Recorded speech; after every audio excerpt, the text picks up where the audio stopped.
Hey everyone, it's me, the Retroden. Earlier this year, V Rising left its beta stage and officially released. The game has been on my radar ever since it blew up in late 2022, and luckily with the official release, now I was lucky enough to get a key through Lurkit's creator program and finally managed to try the game out. So I booted the game up, created my character, watched the intro cutscene and then got right into playing.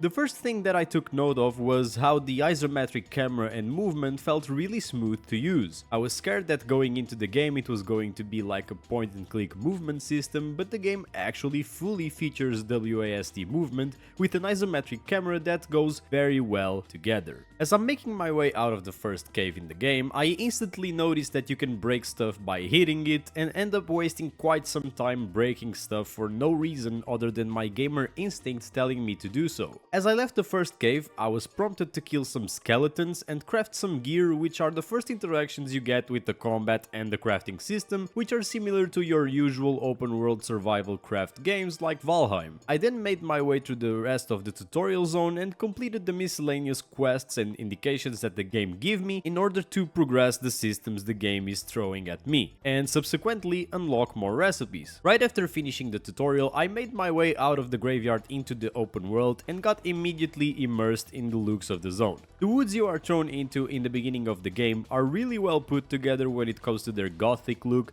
and how they somehow managed to remind me of the zone Revendreth of World of Warcraft Shadowlands, which was one of the prettiest zones in that expansion. In this zone, we're also introduced to the blood mechanic, which is one of the most unique aspects of this game. As a vampire, you require blood to survive, and to get this blood, you need to suck it out of living creatures. That being said, every type of beast and creature have different types of blood, with different percentages. The higher the percentages on an enemy, the more buffs you get from that specific blood type. This was certainly an interesting feature that can get really in-depth, as you will probably be looking to switch blood types depending on what activity you are doing inside of the game. I then keep exploring the woods, killing enemies and gathering materials up to the point where I get prompted to craft my first castle, which is one of the main attraction points of the game. It's also around this time of my playthrough that the night switches to day and I have to carefully navigate the woods to not get destroyed by the sun, which vampires are allergic to, as you guys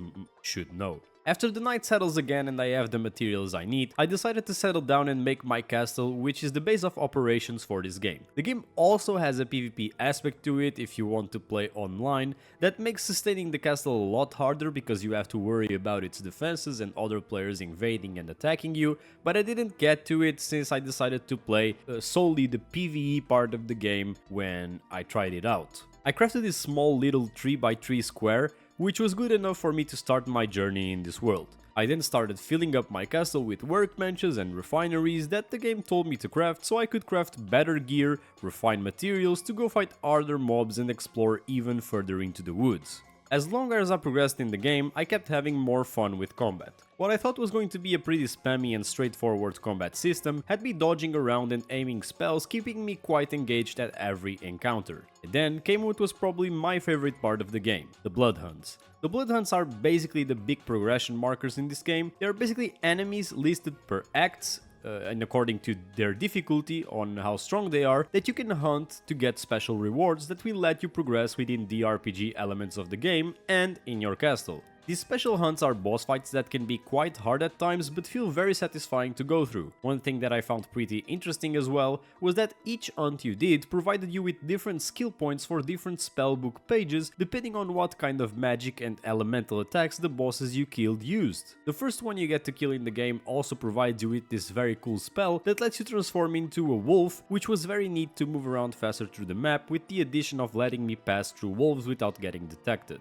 And this was basically all I did for my first session. After that, on the next day, in my second session, I dedicated myself to progress even more on the game systems and get more greedy with exploring and combat encounters. I got some really tense boss fights and even died sometimes, losing all my loot, but it was just so fun that I couldn't refrain myself from doing it. I relocated my castle and built even more structures, but at this point I'm guessing I will definitely have to do a big renovation in it, since I have almost no space to put everything I need to move forward in the game. This is a game that that I've been wanting to play for quite some time now, and it definitely met my expectations in all regards. If you have the chance to buy and play V-Rising, I would highly suggest you do so, and if you are able to rope in a few friends to play with you, all the better. The game also features a lot of DLC for those of you who want to really dig deep into all its systems and play after clearing the entirety of the base game if that's something you're interested in. There's even a Castlevania DLC to fit in with the vampire team. I hope you guys enjoyed my impression of the game, because I definitely enjoyed playing it, so leave a comment if you have some suggestions or if there is a certain specific game you might want to see on the channel. But other than that, this has been the Retro Den,